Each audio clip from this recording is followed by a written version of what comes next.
bisa memahami ya. Karena saya kadang khawatir jangan-jangan saya paham, anak yang belum gitu. Oke, metode penelitian kualitatif. Kalau kita dengar kualitatif, berarti dia ingin memahami realita, kondisi ya yang terjadi di lapangan, realitas sosial melalui pendekatan mendalam dan bermakna. Nah, yang namanya realitas berarti tidak kita karang, ya, tidak kita adakan. Bukan ya, tapi yang sudah terjadi di lapangan, yang sudah terjadi di lokasi, di lembaga itu. Melalui apa? Melalui pendekatan mendalam dan bermakna. Nah, seperti apa ya mendalam dan bermakna itu? Ini masih kita flashback lagi. Jadi penelitian kualitatif itu tujuannya apa?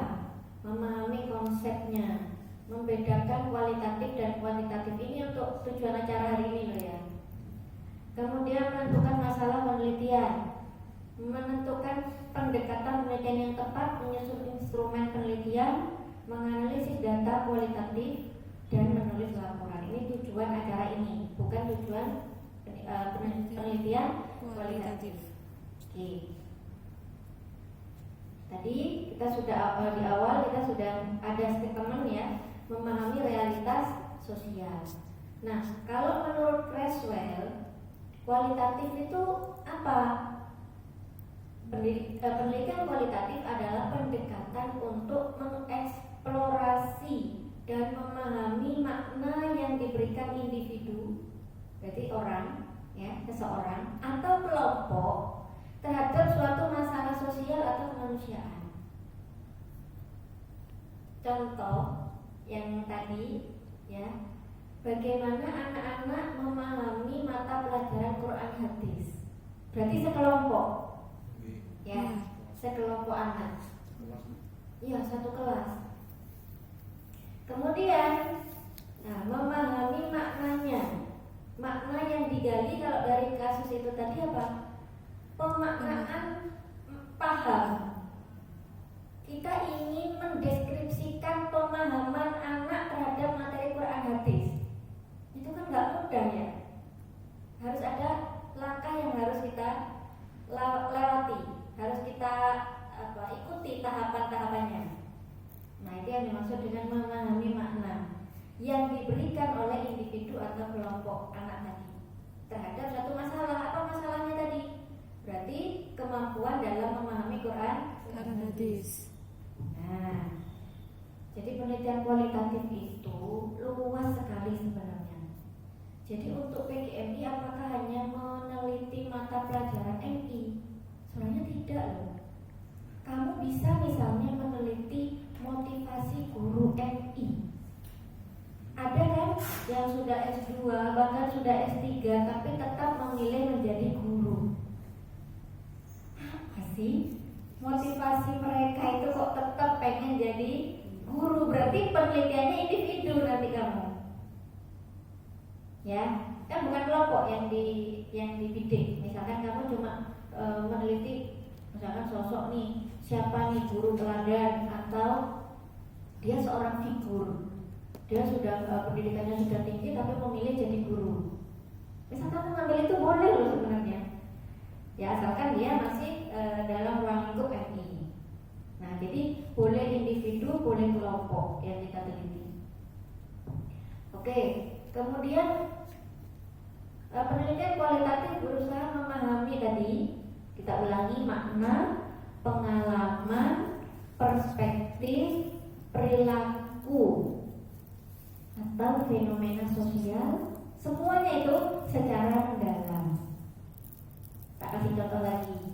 Kalau pengalaman, kalau kasus Quran hadis tadi, berarti kan pengalaman anak selama belajar Quran hadis. Atau kamu membidik gurunya, bagaimana metode guru MI dalam mengajarkan Quran hadis pada anak kelas berapa.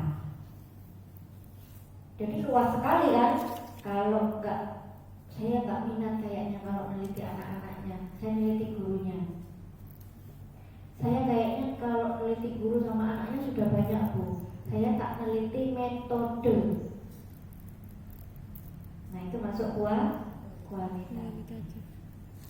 bagaimana metode yang tepat untuk mengajarkan Quran hadis. Gitu ya, itu pengalaman. Kalau perspektif apa? Contoh, bagaimana perkembangan anak usia MI dalam perspektif Al-Quran. Oh, berarti kajian integrasi sudah kamu.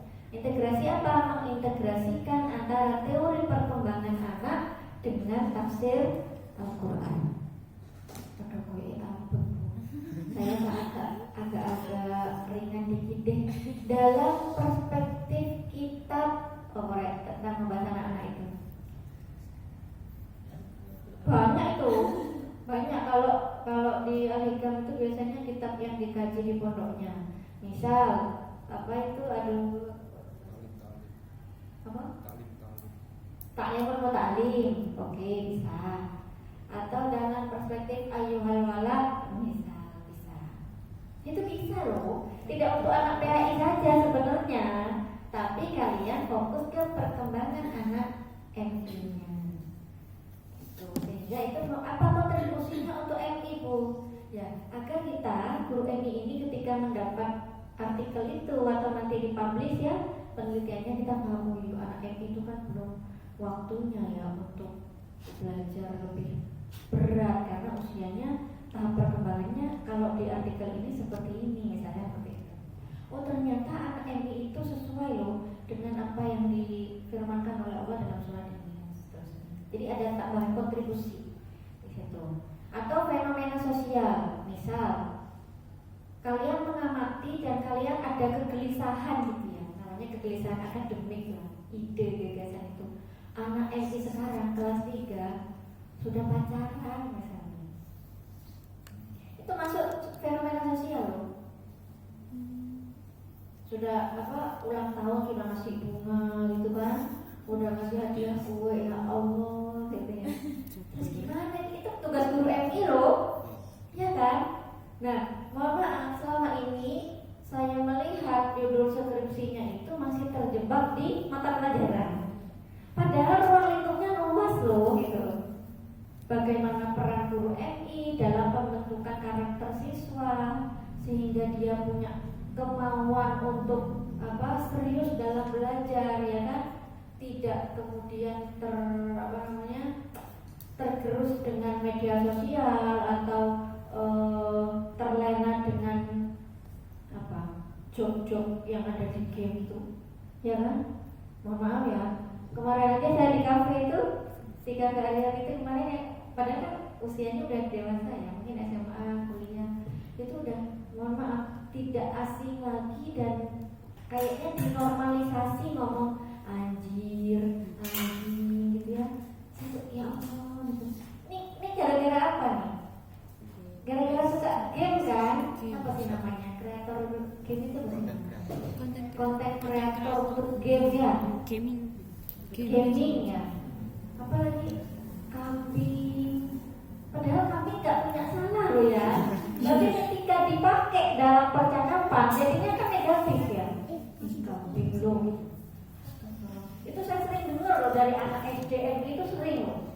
Nah, kenapa kemudian tidak ada yang ke ranah itu penelitiannya? Gimana untuk no filter misalnya? Faktor negatif media sosial atau game? Apa langkah-langkah yang bisa diterapkan oleh guru MI? Nah itu belum muncul judul-judul seperti itu. Padahal itu butuh loh. Dan guru MI mau belajar ke siapa kalau kita nggak mulai meneliti itu? Sing PAI kan masih umpah sampai PAI-nya dewe loh. Terus gak ngurus nih guru MI usul bagiannya dewe kan gitu memang. Ada klasternya. Nah klaster kita ini yang merasa saya kurang sekali ya topik-topik tentang bagaimana upaya guru MI dalam memfilter. Nah ya, judul itu gak harus sekarang bagus gitu ya, sudah fix gak bisa. Kadang judul itu mbak ya, mohon maaf mas ya, pengalaman saya udah jadi proposal bisa jadi kita ganti judul loh. Karena pikiran kita berkembang dari waktu ke waktu, gak bisa by accident ucuk-ucuk hari itu selesai, gak bisa. Makanya kenapa proses bimbingan skripsi itu butuh berkali-kali. Pembimbingnya aja loh kadang nemu kepikiran gitu ya, nemu ide. Oh iya Pak, oh iya Mas, kenapa judulnya nggak ini aja ya? Temanya tetap gitu, cuma judulnya lebih tepat seperti ini. Nah itu berproses ya. Jadi memang dipikirkan secara mendalam. Oke, karakteristik penelitian kualitatif. Yang pertama natural. Settingnya natural, alami, nggak dibuat-buat. Kemudian human instrument. Peneliti sebagai instrumen utama, kita yang bekerja. Ya, yang ketiga holistik, melihat fenomena secara utuh. Kemarin tak takut loh, pertanyaannya kayak jawabannya holistik atau tidak. Nggak tahu dibaca apa enggak materi saya kemarin. Di mata kuliah ini tematik terpadu ya. Oke, holistik itu apa? Holistik itu melihat fenomena secara utuh atau melihat pelajaran secara utuh dari sudut pandang yang bermacam-macam. Itu holistik. Kemudian induktif, teori dibangun dari data. Jadi by data. Makanya pendahuluan proposal yang baik itu berasal dari data. Misal, kalian mengangkat tema itu tadi, degradasi moral siswa ini, penurunan moral. Dulu siswa ini kan kayak lugu gitu ya, sekarang waduh. Itu kan degradasi moral nih. Nah, kita berbasis data. Berdasarkan data pusat statistik atau misalnya kalian ambil dari kalau websitenya tentang anak-anak itu apa? Aku lupa banget ya Allah. Pokoknya data statistik bisa dari BPS ya, atau mungkin data kependidikan apa sih lupa aku. Nanti kita coba cari lagi. Nah, data anak usia berapa sampai berapa itu ada. Jadi yang sudah melakukan tindakan asusila, tindakan amoral ya. Nah, kamu berangkat pendahuluannya dari situ.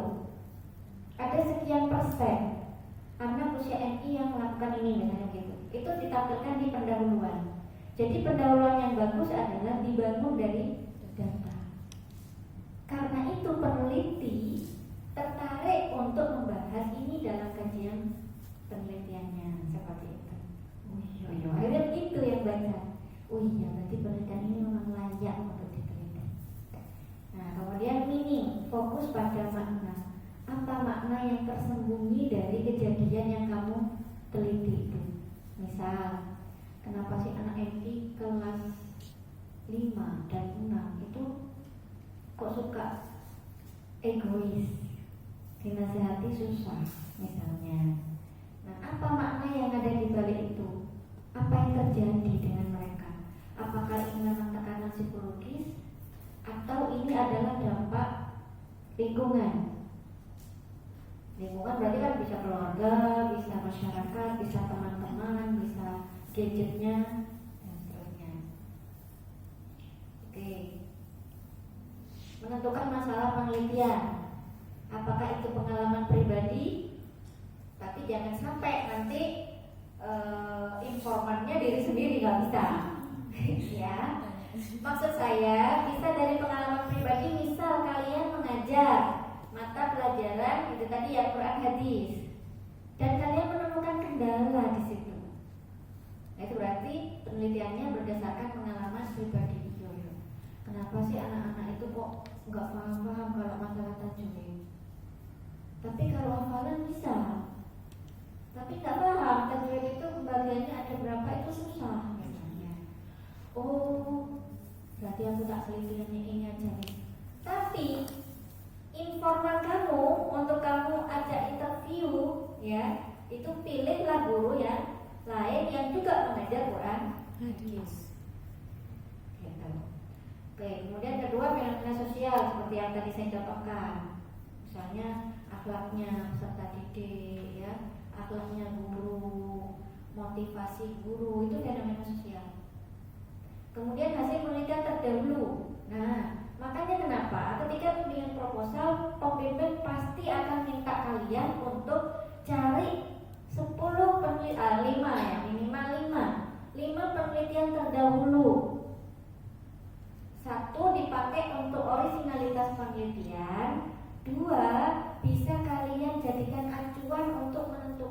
judul dan arah penelitian kalian. Kenapa? Karena di penelitian terdahulu, misal nih skripsi saya, ya, atau tesis saya, di situ ada saran kan? Saran itu ketika skripsi udah jadi, saran itu untuk siapa? Untuk peneliti berikutnya. Maka kalian mencari ide di situ. Padahal di skripsi ini sudah ada saran bagi peneliti selanjutnya bisa meneliti tentang tema yang sama tapi cabangnya berbeda. Ngopo nih Bu? Contohnya Bu, oke. Contoh, saya misalkan meneliti tentang Quran hadis tadi. Maka di skripsi yang sudah jadi itu ditulis oleh peneliti. Saran untuk penelitian selanjutnya dapat meneliti pada mata pelajaran SKI misalnya dengan metode apa. Itu pasti ada yang ngasih saran kalau skripsinya bagus. Makanya saya selalu menyarankan kalau bimbingan saya minimal cari OTESIS. Kenapa? Karena kadang skripsi yang udah jadi belum tentu bagus. Tapi kalau tesis kamu sudah dapat paling tidak satu tingkatan lebih bagus lah gitu. Dan saya selalu minta, mana coba hasil penelitian terdahulu kamu apa? Filenya kamu dapat full atau kamu dapat abstraknya aja? Nah kalau bisa kamu dapat full, gak bisa di-download, berarti harus dapat pulsa gitu. Cek sarannya di situ apa. Kalau sarannya untuk lembaga, saran untuk kepala sekolah itu nggak benar. Bukan saya bilang itu salah, tapi tidak tepat. Karena bukan ranahnya peneliti untuk menasihati kepala sekolah. Ya, ranahnya peneliti memberi saran untuk penelitian selanjutnya masih ada ruang loh untuk tema ini, loh si guru tak teliti gitu. Nah itu yang dimaksud dengan saran penelitian. Oke, kemudian mana tadi? Kebijakan pemerintah. Nah, misal ada kebijakan pemerintah nih, saya belum hafal ya, belum mempelajari detail undang-undang pendidikan untuk MI misalnya. Kalian ingin mengkritisi itu, boleh, ya, mengkritisi atau meneliti kebijakan pemerintah. Misal, kalau yang pernah saya pelajari ya, karena saya basicnya PAI, saya pernah belajar dulu membaca sejarah ya dari artikel dan buku-buku. Dulu kan MI itu dipandang sebelah mata, ya kan? Kalau anak itu sekolah di MI itu nggak keren, gitu kan? Lebih lebih boys lah gitu. Lebih keren kalau sekolah di SD negeri lagi. Ngapain pilih MI gitu kan? Anak MI itu tempatnya anak-anak desa, anak-anak kurang gaul gitu kan. Tapi image itu perlahan berubah, ya. Kalau di SD, mohon maaf, nggak tahu, ini yang saya rasakan, image di lingkungan saya. Kalau sekolah di SD, biasanya orang tuanya mohon maaf kurang mampu. Ini di lingkungan saya, di perkotaan ya, di perumahan. Kalau sekolah di SDN, biasanya keluarganya kurang mampu, yang penting anaknya sekolah. Tapi kalau anaknya sekolah di MI, apalagi di MIN, berarti anaknya pinter, orang tua nih mampu. Segitu image yang sekarang ada. Apakah itu ada kaitannya dengan undang-undang yang sudah diperbarui atau kebijakan pemerintah yang sudah diperbarui? Nah, kalian di situ bisa diteliti. Karena ada gap di situ. Kok bisa ada perubahan image seperti itu? Kok bisa ada fenomena yang berbeda di masyarakat antara tahun berapa sampai berapa dan saat ini tahun berapa sampai berapa? Gitu.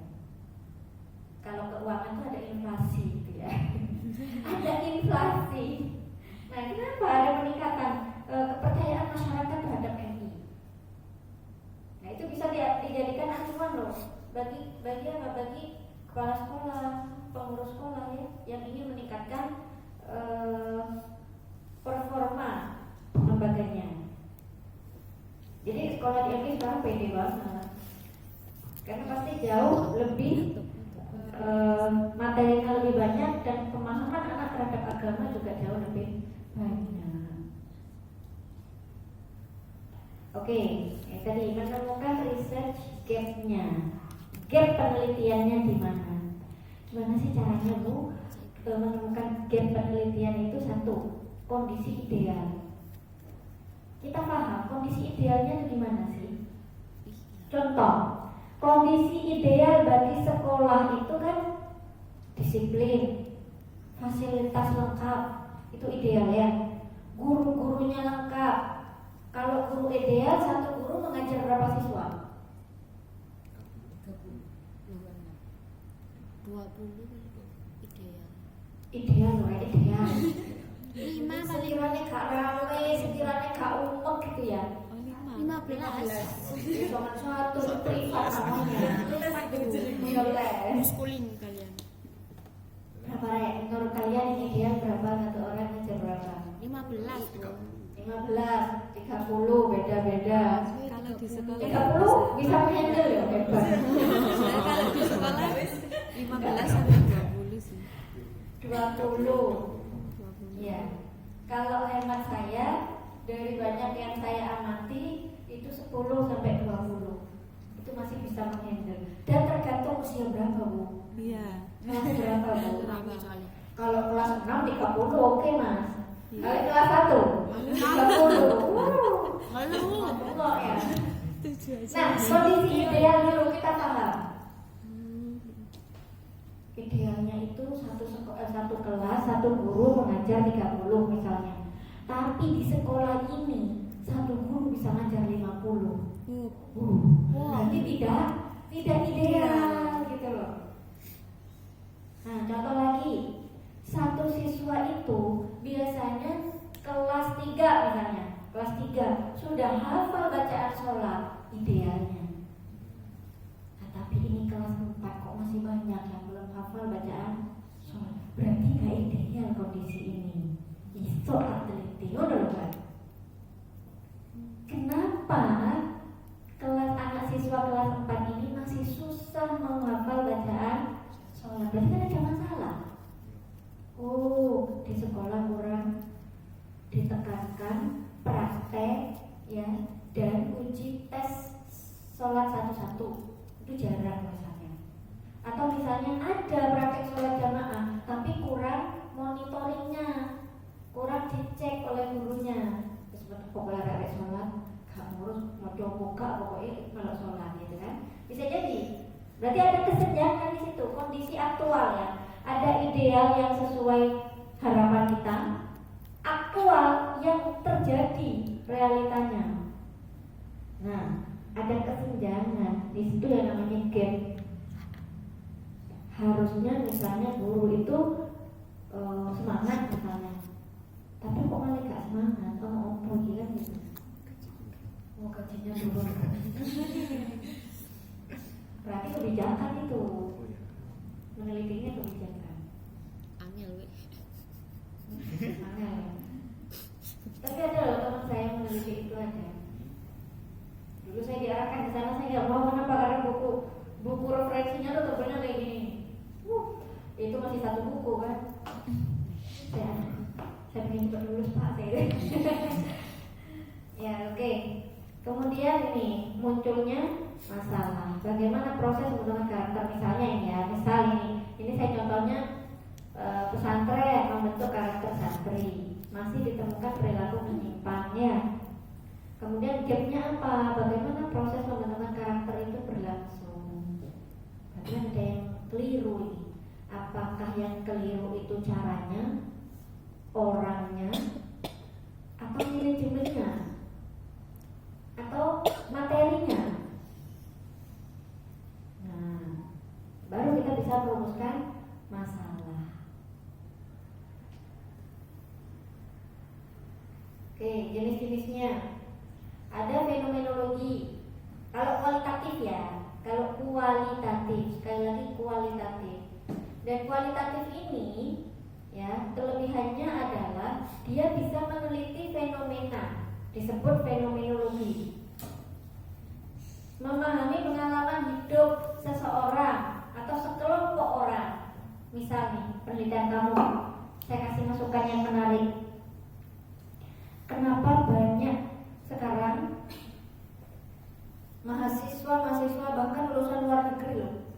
memilih mengajar di SD atau MI. S2 mengajar MI. Ditawarin dosen enggak? Saya ingin mengabdikan hidup saya untuk mengajar di MI. Berarti kan memang betul-betul tidak hanya passion, tapi panggilan hati. Coba kamu misalkan kamu ada beberapa teman yang seperti itu, kamu perbesar sampelnya. Di sekolah saya ada 3 yang begitu tuh, visi misinya tuh. Di sekolah yang lain kamu cari, saya menemukan ada 6. Berarti kamu meneliti 6 orang itu menjadi sebuah fenomenologi. Fenomena motivasi guru MI. Atau mungkin fresh graduate pasca sarjana tapi memilih menjadi guru MI. Itu kalau jadi buku pasti laris buku kalian. Kenapa? Karena banyak muridnya yang butuh motivasi loh. Iya kan? Iya loh. Nah masalahnya kenapa ini jarang diteliti? Dianggap tidak menarik, padahal butuh loh. Zaman sekarang yang mengalami burnout itu tidak hanya Gen Z, ya kan? Tapi semua orang, apalagi pekerja yang setiap hari dia harus bekerja dari pagi sampai siang atau sampai sore. Kenapa kita mengalami burnout itu? Ya karena tekanan pekerjaan, ya kan? Tekanan media sosial. Kita FOMO, kalau nggak upload satu kegiatan kayak nggak afdol gitu. Iya, kadang tekanan itu yang kita bikin sendiri dan kita butuh motivasi loh diri kita sendiri. Salah satunya ya itu tadi, kalau kalian di bidang penelitian punya passion di dalam penelitian, coba teliti motivasi guru itu untuk terus mengajar dengan maksimal, terus mengajar dengan semangat itu apa sih gitu ya. Oke, itu contoh dari fenomenologi. Kemudian studi kasus. Nah ini yang memang banyak sekali, hampir semuanya mahasiswa S1 ngambil studi kasus, mengkaji kasus tertentu secara mendalam. Itu tadi contohnya ya. Atau misalkan contoh lagi, peran orang tua dalam memberikan atau dalam memotivasi siswa kelas tahfidz. Misalnya ada di SD kalian atau MI kalian yang jurusan tahfidz atau program unggulannya tahfidz. Nah, bisa pakai studi kasus. Saya selalu memberikan penekanan kepada bimbingan saya bilang jangan hanya membuat judul sesuai keinginanmu. Coba cek dulu di sekolah itu benar-benar sudah terjadi, ada, dilakukan, atau hanya usulan kamu. Beda loh ya. Beda loh ya. Contoh begini, karena dianggap itu studi kasus. Ketika anak belajar sulit dalam pelajaran matematika, misalnya, tiba-tiba karena kamu mengajar matematika, kamu guru kelas, kamu menawarkan sebuah metode permainan monopoli misalnya dalam meningkatkan kemampuan anak memahami pelajaran matematika atau rumus apa misalnya. Kamu kan menawarkan itu, ya kan? Berarti itu penelitian eksperimen, termasuk R&D, bukan studi kasus. Kecuali yang dinamakan studi kasus gimana Bu? Di sekolah itu sudah menerapkan metode itu sejak lama. Terus diteliti. Terus kamu datang atau kamu ada di situ dari dulu, kamu teliti, kamu angkat itu sebuah permasalahan dalam penelitian kamu. Itu namanya studi kasus. Jadi kamu nggak mengada-ada, tapi memang sudah ada dan sudah berlangsung lama. Alhamdulillah, boleh sekolah berarti paham. Oke, ya sama Mbak Mas ya. Nanti ketika skripsimu sudah jadi, kamu akan begitu nanti. Oh, ini. Itu ya. Oke. Kemudian etnografi, mempelajari budaya. Ini saya skip karena biasanya yang pakai ini adalah anak-anak yang di jurusan sosiologi agama, ya. Pokoknya bidang-bidang ini lah. budaya gitu. Grounded teori membangun teori baru. Ini nanti untuk kalian S2 atau S3. Ya. Amin loh, Neng. Amin. Ada loh S3 PKM itu. Ya S2 S3 PKM itu. Nanti insya Allah tanggal 25 sampai 27 saya ikut ini musyawarah atau mukernas PKMI se-Indonesia. Yang daftar itu saya pengen tahu dan pengen kenalan Kaprodi S2 S3 PKMI. Jadi untuk memetakan, jadi penelitian untuk S1, S2 dan S3. Nah, jadi jangan berkecil hati loh. Guru MI itu, oke lah sekarang jadi guru, habis itu saya S2, saya S3 bisa jadi dosen kan? Iya. Gitu. Oke, kemudian naratif mengkaji kisah hidup individu. Ini saya skip ya. Karena pasti kalian kalau nggak fenomenologi itu di kasus, kalau di kualitatif di sini di dua yang pertama. Kalau untuk S1 ya. Kemudian, nah ini kalau fenomenologi ya tujuannya adalah mengkaji pengalaman. Kalau studi kasus tujuannya kasus yang unik. Itu tadi unik. Misal matematika dengan media monopoli. Terus misalkan juga Quran hadis dengan metode quizzing atau apa? Media yang kalian buat apa kemarin? Pengembangan media. Iya, maksudnya nama medianya. Kopin. Ya, itulah macam-macam lah ya.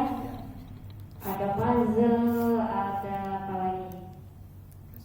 Flashcard juga. Flashcard. Nah, itu kasus-kasus unik ya dengan metode khusus atau cara khusus. Kemudian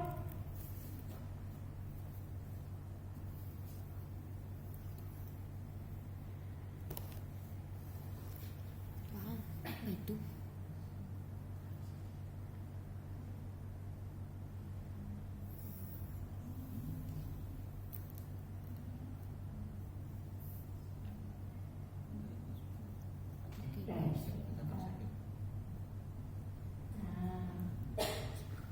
di sini saya kasih contoh dulu sudah mulai pembelajaran. Tapi aku sudah loh.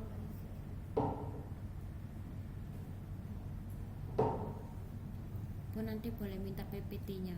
Iya. Kasih Bu. Bisa.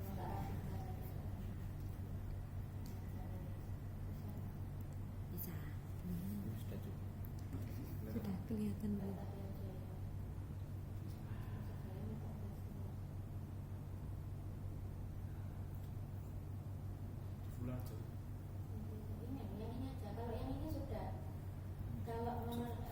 Yang ini aja.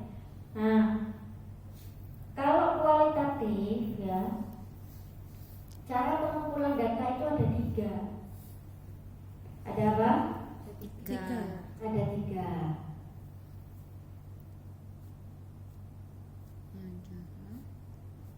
Ya, wawancara, observasi dan dokumentasi. Oh iya. Ini ya. Yang pertama dulu observasi. Nah, sebelum kalian melakukan penelitian yang sudah benar-benar meneliti, kalian ada yang namanya pra-observasi. Sebelum kalian nyusun proposal, itu idealnya ya, seharusnya itu melakukan pra-observasi. Betul tidak di sekolah itu ada metode ini, misalkan tentang metode. Betul tidak di sekolah ini ada program ini. Betul tidak sekolah yang saya teliti itu sekolah inklusi, misalnya penelitiannya tentang inklusi. Jadi ada pra-observasi. Ya, kemudian ada observasi, tujuannya apa? Mengamati perilaku dan aktivitas secara langsung. Tidak harus mengajar langsung ya, cukup mengamati saja. Kalau itu studi kasus, kamu tidak harus menjadi pengajar di situ, cukup mengamati proses pembelajarannya. Kemudian mencatat dengan rinci. Mencatat dengan rinci apa yang kalian temukan. Itu sebagai catatan observasi. Jadi nanti di footnote itu ada ya, observasi di mana, tanggal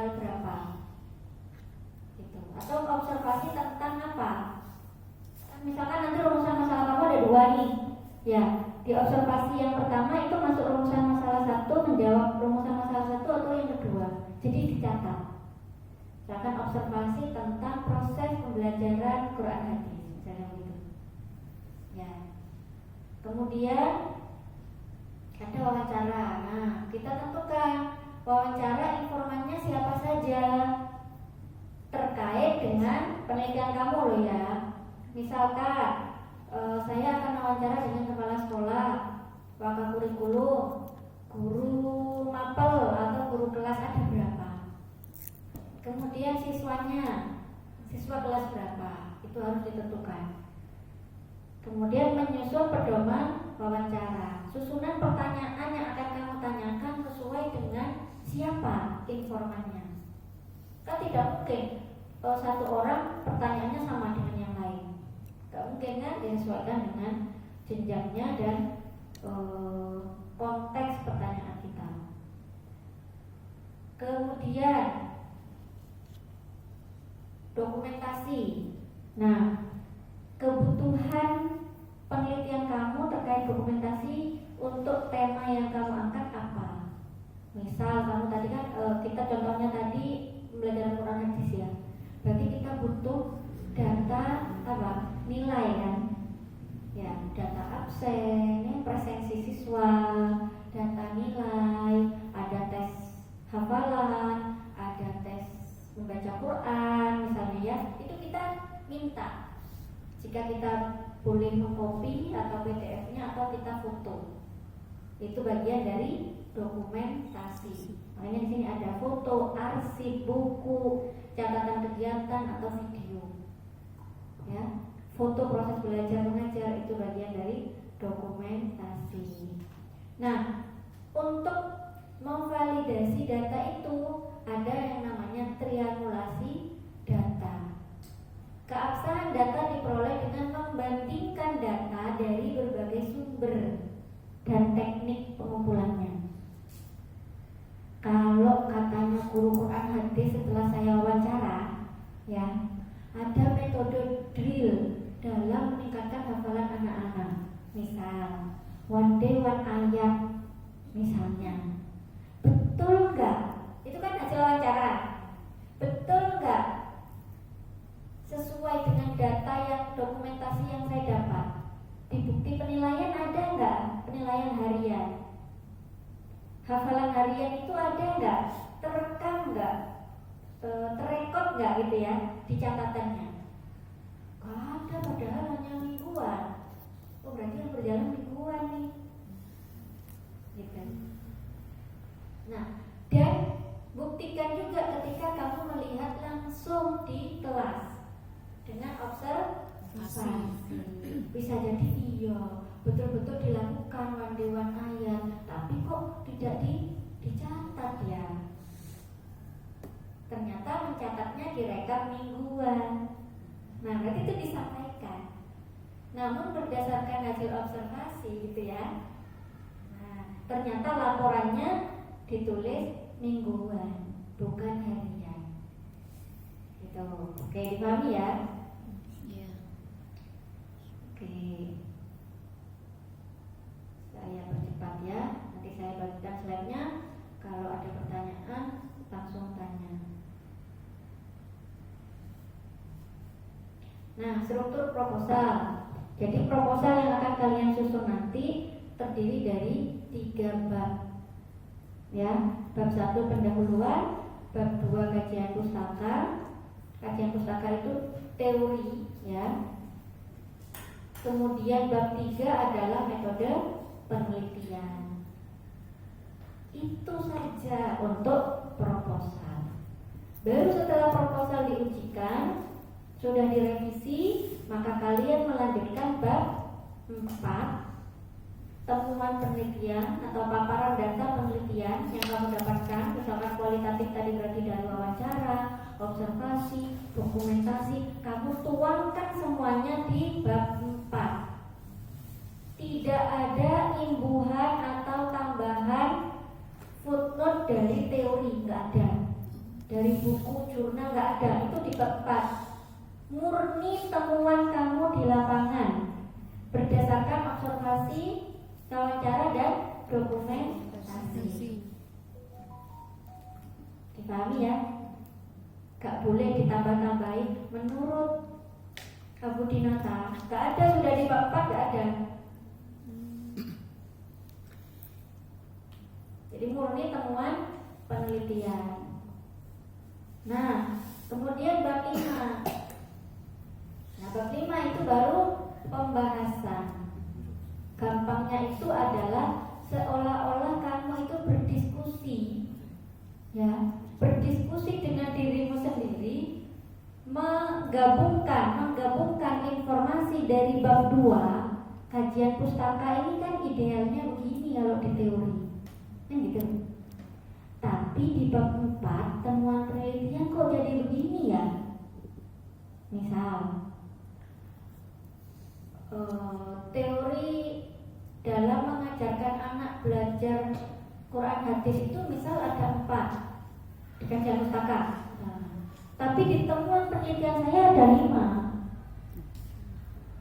Nah, kamu bahas di bab 5. Berarti sudah boleh ada footnote dari teori lain. Di bab 5 ini pembahasan. Diskusi kamu antara mendiskusikan teori dengan temuan. Terus hasilnya apa? Sehingga menurut peneliti gimana? Konklusi kamu, kesimpulan kamu tentang permasalahan. Ingat, fokusnya tetap pada rumusan masalah. Kalau rumusan masalahnya 2, berarti pembahasannya ada 2. Rumusan masalahnya 3, berarti pembahasan ada 3. Gak boleh kurang, gak boleh lebih, harus konsisten di situ. Oke, kemudian terakhir bab penutup. Yang namanya penutup berarti sudah ditutup. Jangan bikin permasalahan lagi. Nah, terkadang ada mahasiswa itu bikin permasalahan lagi. Saya harus ditutup, kok malah ngasih pasalnya lagi, gitu ya. Jadi sudah penutup. Oke, kesalahan umum penelitian kualitatif, topiknya terlalu luas, informan tidak sesuai, wawancara terlalu sedikit, analisis hanya deskriptif, tidak ada triangulasi tadi. Masih ingat ya triangulasi tadi? Tidak menghubungkan dengan teori. Nah, ini nanti ketika bimbingan kalian pasti akan diobok-obok, Mbak, topiknya terlalu besar ini. Jadi penelitian tuh gini loh, kecil tapi mendalam. Coba sekarang orang itu pasti akan dilihat dia kepakarannya apa, atau dia itu skillnya di bidang apa. Itu kalau orang itu kan konsisten kan? Sekarang dia adalah guru MI, ya tetap beberapa tahun ke depan dia tetap guru MI. Bukan minggu ini jadi guru MI, minggu depan jadi guru SD, minggu depan guru SMP, gitu kan enggak.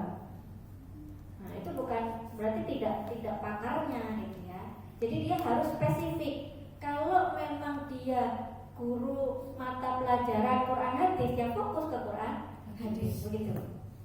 Nah, sama di penelitian juga. Kalau judulnya itu fokus, ya. Jadi meskipun saya mau meneliti tentang satu kelas, Bu, semua mata pelajaran, waduh, terlalu luas, nggak lulus nanti ya. Nah, jadi harus fokus penelitiannya, mengerucut pada satu tema dan mendalam, jangan luas.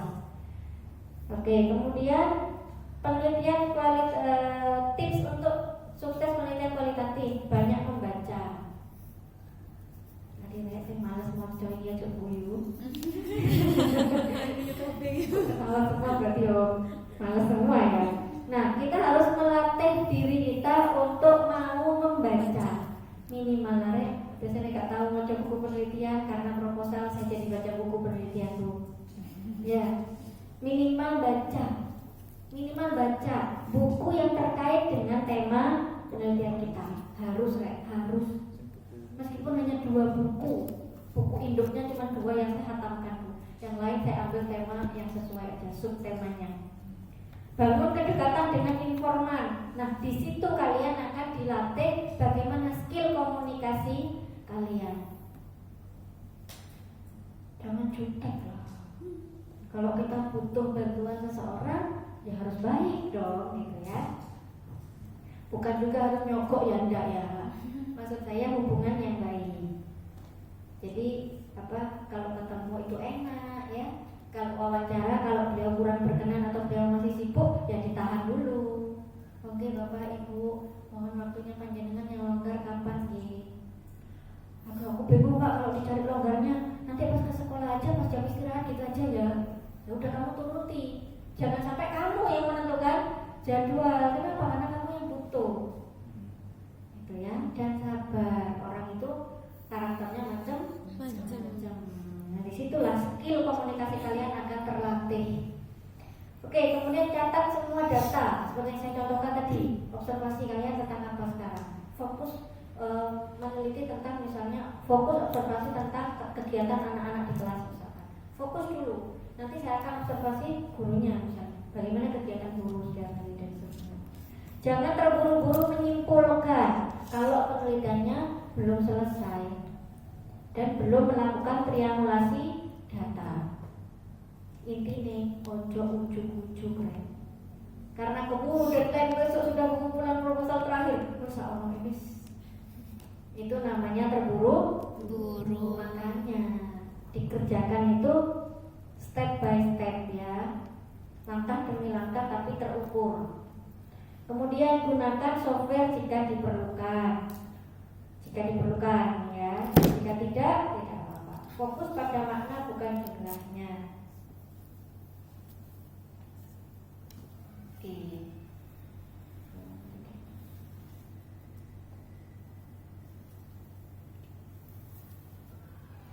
Oke, ini terakhir sudah. Penelitian kualitatif bukan sekedar mengumpulkan cerita, tapi memahami makna yang tersembunyi di balik setiap pengalaman individu ataupun kelompok tadi ya. Manusia individu maupun kelompok. Oke, kita sebelum dilanjutkan ke Siti, ada pertanyaan? Harus paham semua? Ya Mbak, silakan. Kan tadi yang studi kasus itu Bu, kalau di sekolah itu kalau kita berangkatnya dari masalah, kemudian kita punya ide, terus kita kerjakan, itu termasuk studi kasus no? Ya, misal permasalahannya itu anak kelas 3 ini kok anak kelas 3 yang sekarang itu kok enggak, perkaliannya kok enggak lancar kayak yang kelas 3 dulu ya gitu. Akhirnya saya itu punya media, terus saya berikan kepada mereka, oh kok bagus, itu termasuk studi kasus kenapa? Berarti kamu sendiri? Iya. Gimana? Ya, sebenarnya masuk. Cuman ketika itu dirimu sendiri kan nggak bisa dijadikan informal. Coba cari guru novel yang lain yang mengajarkan itu juga. Ya karena nggak boleh. Ya karena saya sukanya itu. Karena saya ngajar itu nggak bisa. Karena kan tidak objektif ya kalau diri kita yang ngomong, yang ditanya kok dirinya sendiri ya nggak objektif gitu. Gitu ya. Ada lagi? Sudah? Sik mikir. Coba sudah disiapkan pertanyaan saya tadi di awal tadi?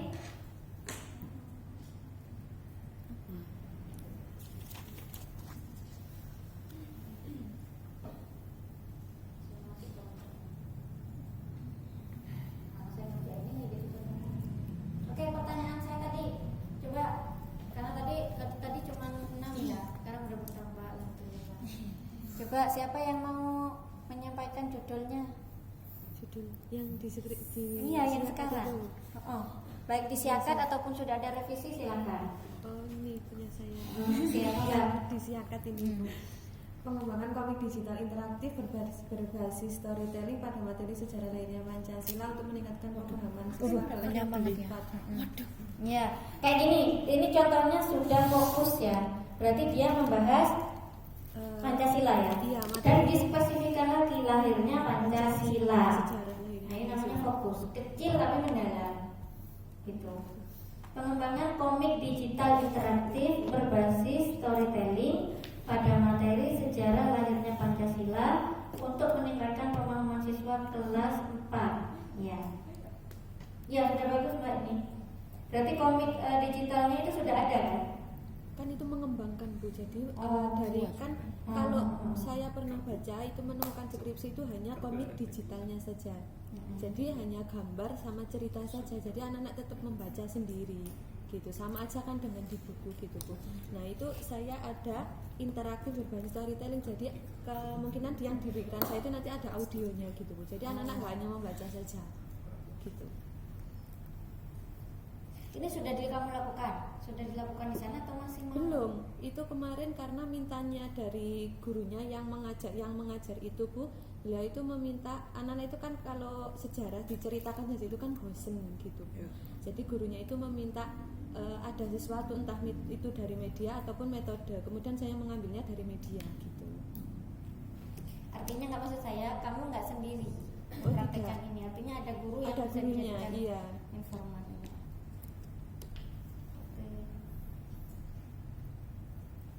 Oke, terus rumusan masalahnya? Rumusan masalahnya ada 2 kemarin itu Bu.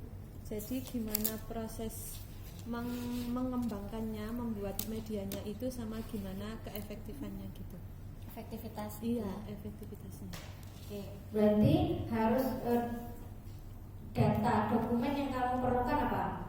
Dokumen. Hmm. Nah, oh, untuk mengambil datanya ini Bu. Berarti saya harus observasi dan wawancara gurunya dulu Bu. Oke, observasi wawancara kan, dokumennya maksud saya. Oh, dari dokumennya nilai. bisa bentuk foto, file. Bentuknya apa? Berarti di foto pembelajarannya ketika pembelajaran, kemudian ada file-file seperti kayak absensinya siswanya, kemudian nilai-nilai di materi ini gitu. Iya, nilai RPP. sebelum dan sudah mempraktekkan ini. RPP juga gitu nggak Bu? Seperti itu. Iya, RPP-nya juga. Jadi misalkan karena ini kan pengembangan ya. Iya. Nah, pengembangan komik. Sebelum adanya media ini itu gimana? Oh, berarti harus ada pretest post test